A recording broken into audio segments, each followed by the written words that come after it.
vez que venho, é como se eu estivesse lá em casa, como se eu estivesse na congregação do Plano Piloto. Me sinto tão à vontade com vocês. Acho que é o coração do seu pastor e dessa equipe dele, André e companhia, que me deixa tão à vontade assim. Especialmente hoje que o Josué está aqui comigo. O Josué foi o bebê, o chá de berço, o primeiro chá de berço da Nova Vida de Brasília, promovido pela irmã Esther, a minha esposa. Tive o prazer de tê-los nos braços. Quem apresentou Josué ao Senhor Jesus foi o pastor Valmir, que muitos aqui conhecem. Estava na Nova Vida naquele tempo. E ele me faz companhia quando eu estive aqui no Rio, um período assim, um pouco com umas crises de estresse muito elevadas. O Josué não me deixou mais sair sozinho. Toda vez que eu venho ao Rio, ele vem comigo.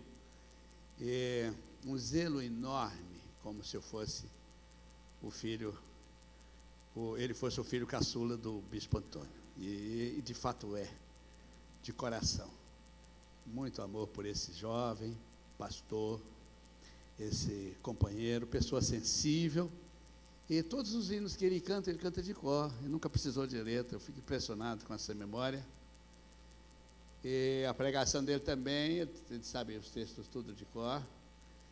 E acho que ele será um excelente bispo da Nova Vida. Quando eu estiver orando, ore o pastor Josué para que ele tenha boa saúde nos seus dias. E ele ultrapasse muito a idade do seu bispo. Eu espero que ele ultrapasse muitos e muitos anos a do seu bispo. Pastor Josué, Deus te abençoe. Amo muito seu pai, sua mãe, seus irmãos. Graças a Deus. Gente, eu quando estava para vir, pastor, eu peguei uma quantidade de esboços bonitos, maravilhosos, elaborados, e acabou que estão todos na minha pasta, eu não tirei nenhum. O único esboço é isso aqui agora, sabe? Peço que vocês orem por mim, para que o Espírito Santo clareie aqui dentro, e eu não esqueça os textos, os termos que quero colocar. Eu quero falar sobre duas coisinhas muito importantes na vida de qualquer cristão. Primeiro, considerando que nós estamos aqui, vivemos em sociedades, nós vivemos a nossa família, as nossas dificuldades e de relacionamento, de comunicação, de tolerância, e de cultivo da paz, começa dentro de casa, entre maridos e mulheres, os esposos, pais e filhos. E ao sairmos da nossa casa, nós temos as mesmas dificuldades nos relacionamentos no trabalho, colegas de trabalho. Do trabalho nós temos essas dificuldades no trânsito. O trânsito hoje é caótico, é muito complicado. A paciência fica curta e nós temos as nossas dificuldades, as nossas limitações em tudo isso.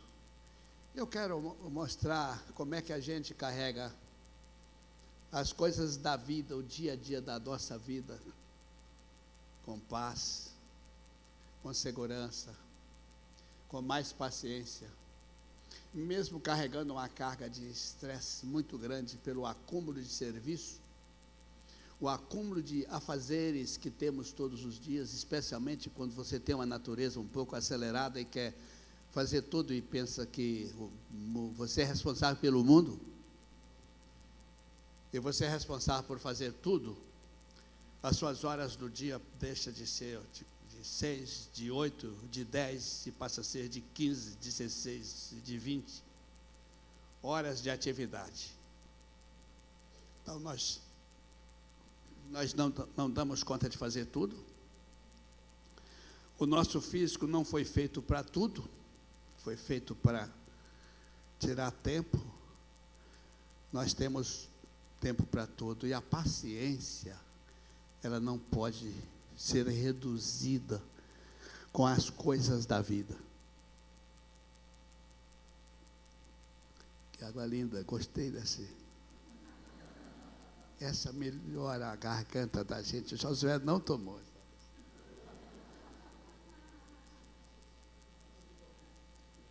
Se você soubesse que água essa, você teria tomado dela.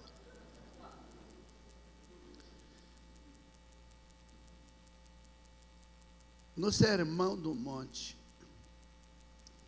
perguntaram a Jesus sobre oração, para ele ensiná-los a orar. E ele então, ele disse assim: portanto,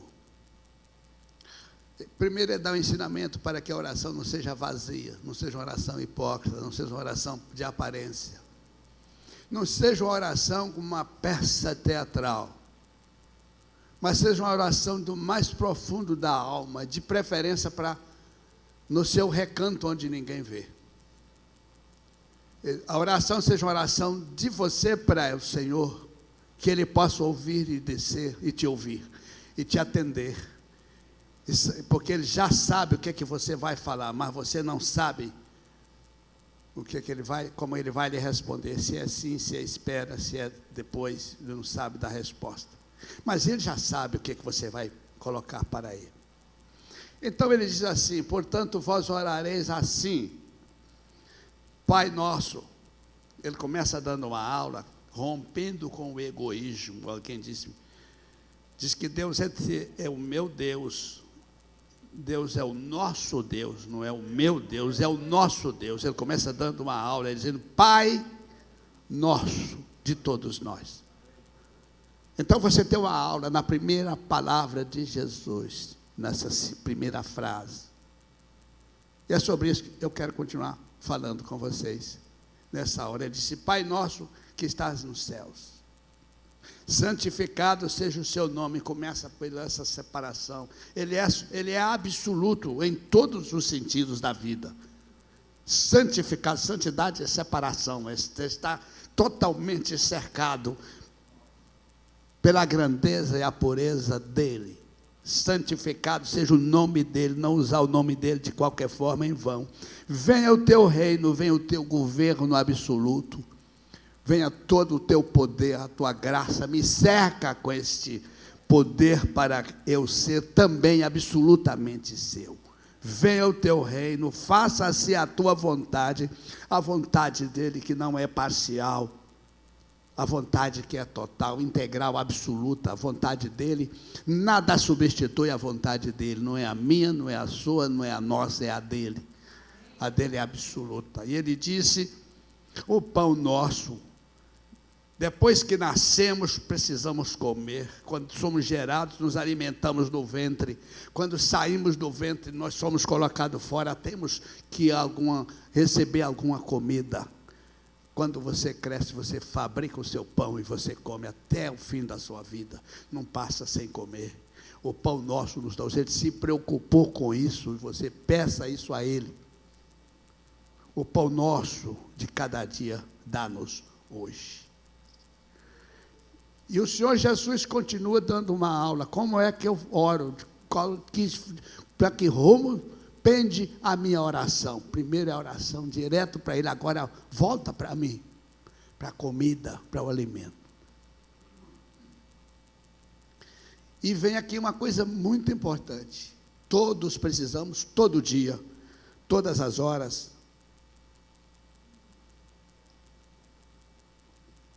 Ele disse: perdoa-nos as nossas dívidas. Para com Ele, para com o próximo, para comigo. Nós somos primeiramente devedores de nós próprios. Eu sou devedor de mim, por causa da minha disciplina. Eu sou devedor de mim porque eu não me conheço. Eu sou devedor de mim porque eu não me estudo. Eu sou devedor de mim mesmo porque eu não procuro conhecer o meu perfil psicológico, se sou um melancólico, um colérico, um fleumático, que tipo de indivíduo é essa personalidade aqui? para saber me tratar e e conviver com meu irmão, com meu próximo. Então, eu sou devedor de mim. Eu sou devedor de mim quando eu não tenho disciplina na minha alimentação. Eu como qualquer coisa e como fora de hora, qualquer hora, sou devedor de mim. Sou devedor de mim quando eu não faço exercício físico. Quando eu não uso de disciplina com esse corpo que começa a pegar pesos, acumular líquidos inúteis, eu começo a carregar uma sobrecarga em cima dos meus joelhos, dos meus tornozelos, das minhas pernas, e começo a crescer e crescer. Eu sou devedor de mim quando eu não cuido desse santuário do Espírito Santo. Eu sou devedor de mim quando eu não tenho disciplina no cuidado com as pessoas que me cercam, quando eu exagero na crítica com as pessoas e não me olho no espelho. Sou devedor de mim quando eu acho os outros feios e não olho no espelho para ver que eu também sou feio. Devedor de mim quando eu vejo outro careca, os cabelos caídos, e não olho em mim que eu também estou perdendo cabelo. Já fui cabeludo. Devedor de mim quando eu critico um talento de uma pessoa que não sabe fazer isso, não sabe fazer aquilo, que eu também não sei fazer. Eu faltam muitos talentos. Eu sou devedor de mim quando eu não busco saber, não estudo, não conheço a história, não conheço nada, não conheço a ciência, e critico quem estuda e quem sabe. Perdoa-nos as nossas dívidas. Agora eu sou devedor além de mim, eu sou devedor do meu irmão, que eu não cuido dele. Eu não intercedo pelo meu pai, não intercedo pela minha mãe, não intercedo pelos meus irmãos. Eu não lembro nem que tenho irmãos precisando das minhas orações. E não intercedo pela igreja onde eu congrego.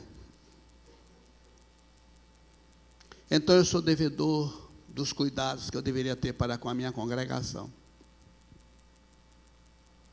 Perdoa-nos as nossas dívidas.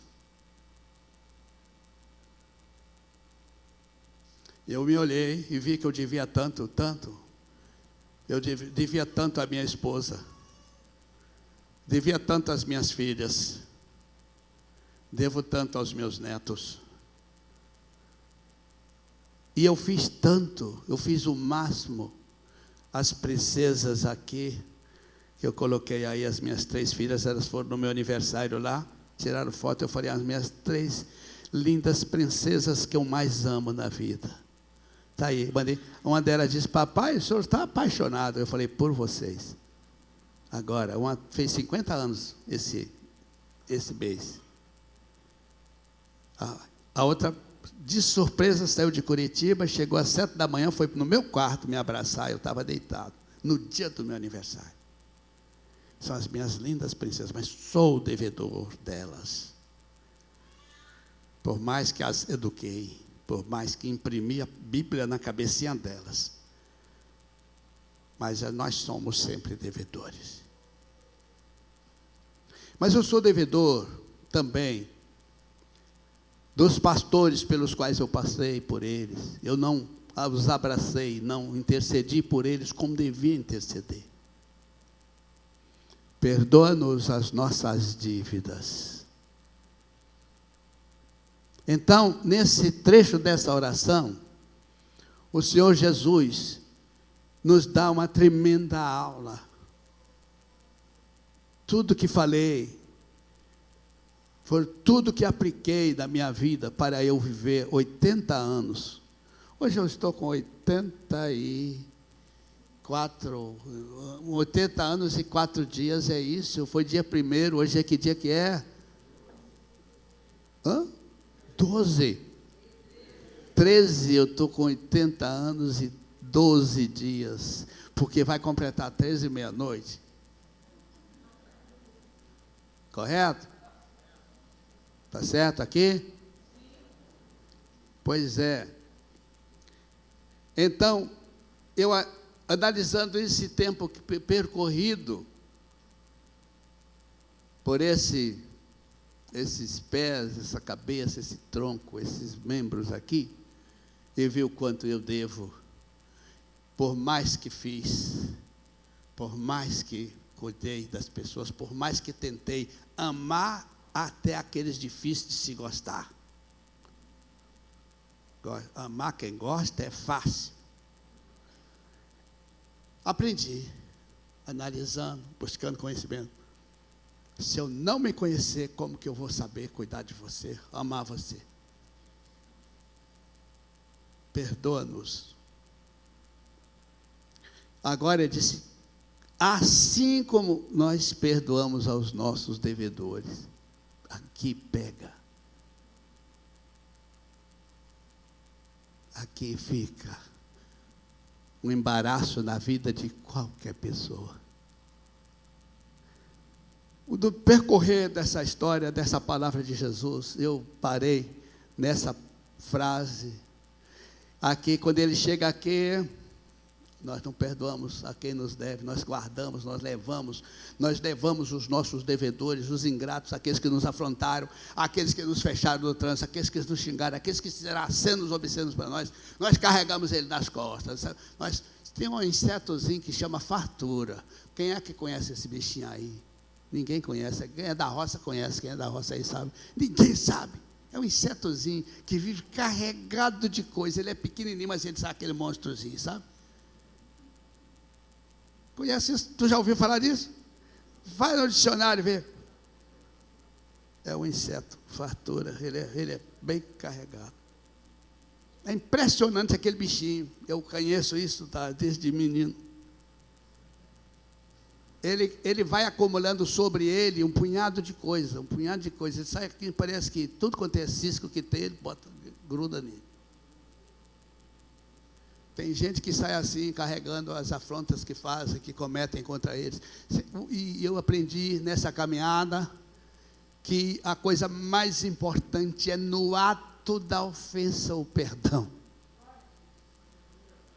Se você deixar passar 1 hora, você já tem dificuldade. Se você deixar passar 1 dia, você já não esquece mais. Se você deixar passar 1 ano, você sai carregando aquele monte de caveira nas costas, aquela ossada. E os corvos atrás de você, dizendo, para isso, idiota, deixa eu dar uma bicada aqui. Não carregue lixo nas costas. Assim como perdoamos aqueles que nos devem pedindo desculpa, nos devem dinheiro, são ingratos conosco, nos devem gratidão, nos devem honra.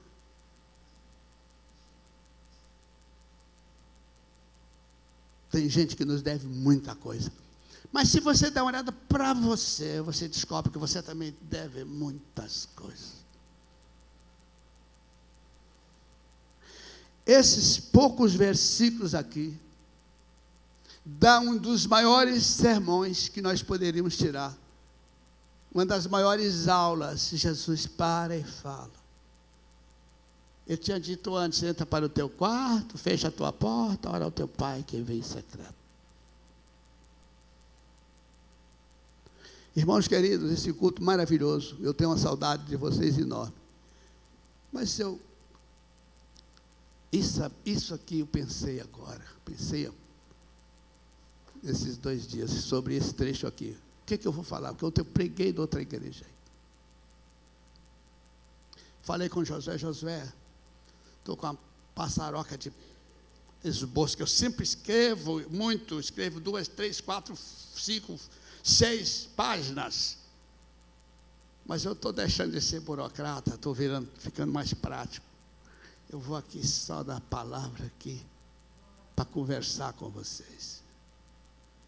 E ele disse aqui, gente, olha só, que essa parte do perdão, que limpa o outro e limpa a mim próprio.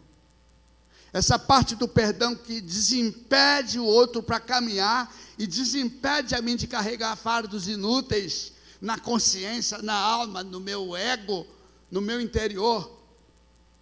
essa coisa maravilhosa que é o perdão para se libertar, ou a tragédia de não se perdoar e sair carregando fardos e impedindo o ofensor, de prosperar. A ofensa e a ausência de perdão atrapalham os dois, cai lá. Não adianta, a coisa é assim, porque temos alma, espírito eterno, temos entendimento, não somos como os irracionais, nós pensamos, e por isso tem isso. Nós temos um Deus, nós temos um Criador, nós temos um sopro de vida. Esse sopro de vida do eterno na nossa vida nos dá um rumo, uma orientação para nós voltarmos para lá limpos. Limpos porque Jesus Cristo veio solucionar o problema da dificuldade de se limpar. Não tinha jeito. Mas Ele veio e criou um caminho, criou um jeito, criou uma forma de você se limpar. E Jesus fala, não tem uma frase de Jesus que se possa desprezar. Todas as frases de Jesus Cristo, todas elas são eternas e de um proveito extraordinário para a minha alma, para o meu ser integral, espírito, alma e corpo.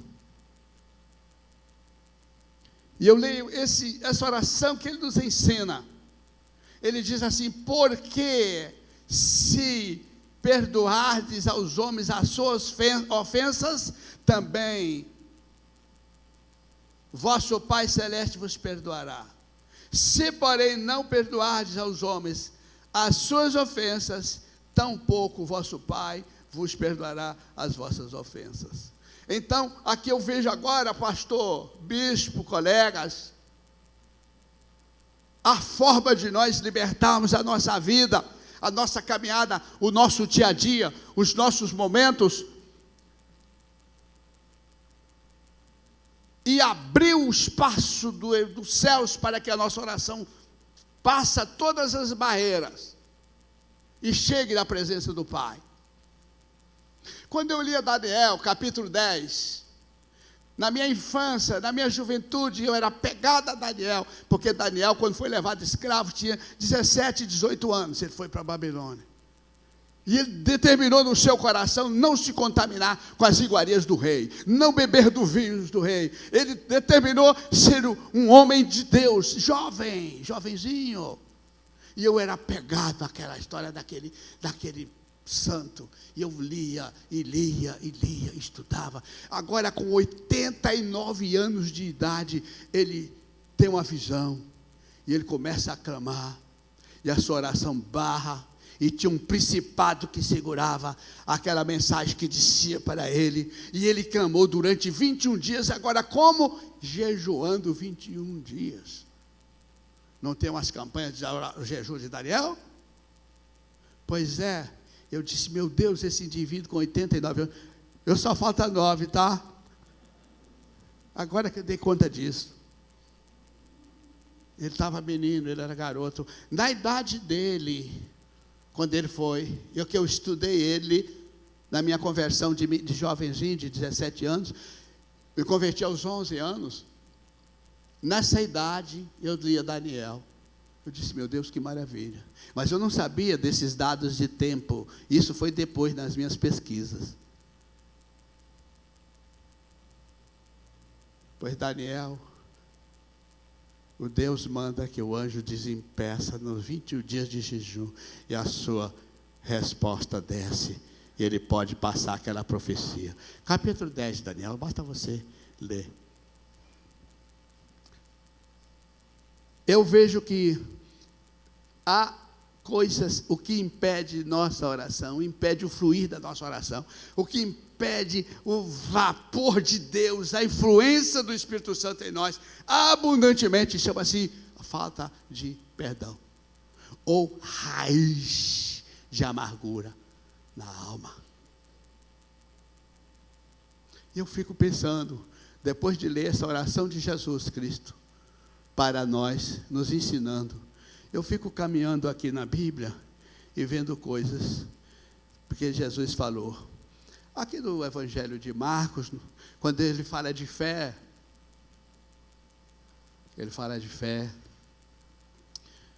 Ele diz assim, o Evangelho de Marcos, capítulo 11, ele diz assim, lá no verso 20, ele diz assim: e passando eles, Jesus estava andando pela Palestina e passou por uma manhã por uma figueira, e ela tinha uma folhagem enorme, mas não tinha uma fruta. E Jesus, com aquele grupo que estava com ele, ele virou para essa árvore e falou assim: nunca mais alguém coma fruto de ti. E passaram. No dia seguinte, na volta, eles voltaram, passando pelo mesmo caminho. Quando eles passam, eles olharam para a mesma figueira, ela estava seca, e Pedro observou que a raiz também estava seca. Então ela secou das raízes até o último galho, a última folha. E ele parou, olhou e chamou a atenção dos discípulos e falou: Senhor, a figueira que amaldiçoaste secou até as raízes. Aí Jesus ensina: tende fé. Vos digo, se tiver de fé em Deus, orar, dirás a esse monte que lança-te daqui no mar, e isso será feito. Aí ele desce, o texto caminha assim, um pouco mais embaixo, ele diz assim: porque em verdade vos afirmo que se alguém disser a esse monte, estou repetindo aqui a frase que disse, se disser em verdade vos afirmo que se disser a esse monte, ergue-te, lança-te no mar, não duvidar no seu coração, mas crê que se fará o que diz, assim será com ele. Por isso vos digo, que tudo quanto em oração pedirdes, crede que recebeste, será assim convosco. Tem um versículo que as pessoas nós costumamos pular. Eu vou ler, mas eu quero dizer isso aqui. Eu quero falar um pouquinho sobre essa questão de crer.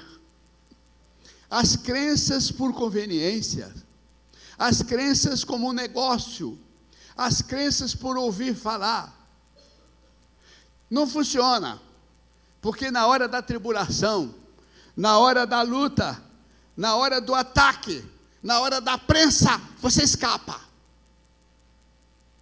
Na hora que você precisa sustentar a sua fé, você não consegue. Então é importante que você crê de tal forma, com tal convicção, que pode acontecer o que acontecer. Você diz, se você pronunciar esse nome, você morre. Você não importa, diz, então eu morro essa matéria, mas o meu espírito não morre. Tem que ter confiança nesse ponto. A crença é uma crença tão forte, que gera uma convicção tão grande. E essa crença e essa convicção gera fé, essa fé que Jesus Cristo fala aqui para os seus discípulos. Oração com fé. Agora, o que impede isso, queridos? Então vamos no verso final aqui. Ele diz assim: e quando estiveres orando, continua o assunto, se tendes alguma coisa contra alguém, se tendes alguma coisa contra alguém, pensa aí, eu vou dar uma paradinha aqui só para você dar uma geral da sua vida. O que você tem contra alguém, contra seu marido, ou contra a sua mulher? Contra aquele filho difícil, contra a teimosia de alguém dentro de casa, contra aquele chefe encardido, difícil, aquele cara que pega o seu pé, aquele cara que te marca. Mas veja também o porquê ele faz isso. O que você tem contra alguém? O que você tem contra os irmãos da igreja? O que você tem contra aqui os seus colegas músicos, a sua oportunidade que você tem aqui do vocal? Você não foi escalado, está marcando você. O que você tem contra alguém? A franqueza, gente, coração aberto, a conversa franca, amável, educada, ajuda demais da conta. Olhar sempre dentro do olho, conversar. Então, se tem de alguma coisa contra alguém, perdoai. Se você tiver a favor também, elogiar. O elogio ajuda. Não vale nada elogio no sentido de crescer alguém, mas demonstração de gratidão ajuda, tá? Para que o vosso Pai Celeste vos perdoe as vossas ofensas. Mas se não perdoardes, volta aquela história lá da oração. Também vosso Pai Celeste não vos perdoará as vossas ofensas. Então eu vejo que a oração está ligada a perdão. O perdão te chama para a oração. Quando você libera perdão, você já está orando. Essa experiência eu tenho. Nessa idadezinha de jovem aqui, eu estou na terceira juventude. Nessa idadezinha de jovem, eu tenho ela bastante. As ofensas são perdoadas na hora. Porque se deixar para depois, fica ruim. Tem que ser na hora, naquele exato momento. Porque o ofensor é míope. É sempre míope. O ofensor perde um pouco a visão, perde um pouco a sensibilidade. Agora, pastor, para caminhar um pouquinho mais e para encerrar, porque hoje é uma quarta-feira, amanhã você está já querendo levantar, pensando o que vai fazer, eu gostaria de contar aqui, Pedro era casado, Pedro tinha esposa, Pedro tinha um temperamento forte. Pedro teve a coragem um dia de repreender o Senhor Jesus, porque ele queria livrar Jesus na raça. Você não vai para Jerusalém, porque ele sabia que lá era a sepultura dos santos. E Jesus, olha, tu vê como, tu não vê como. Jesus fez uma reprimenda de Pedro que eu fiquei preocupado. Da Satanás, porque tu não... Satanás, você nunca imagina que Jesus tenha falado aquilo com Pedro. Satanás, você conhece gato de hotel? Que vive ali no sofá, se você deixar ele senta no seu colo, o diabo é desse jeito. Onde Jesus estava, Satanás estava colado ali, só tentando fustigar. Diz, Judas, tu bota um pouco dessa grana aí no bolso, cara, deixa de ser bobo. Ninguém está vendo, mas João estava vendo. João disse que ele tirava, sabe? Ele colocava Pedro, na arrogância de Pedro, aquele cara bastante arrogante que era. Vendo tudo, ele disse, olha, você é da idade dele, você pode falar de igual para ele, com Pedro para Jesus. E Pedro quis repreender Jesus naquele último mês, na ida para Jerusalém, de onde Jesus não mais voltou e foi crucificado. E Pedro tinha essa percepção. E Jesus repreende Pedro. E ele prosseguiu. Mas o que eu quero dizer, eu estou falando do perfil de Pedro. Pedro só mudou depois que ele foi batizado no Espírito Santo, do Pentecoste. Ele não mudou nem naquela pescaria que Jesus estava presente e perguntou, tu amas-me? Jesus, já ressuscitado.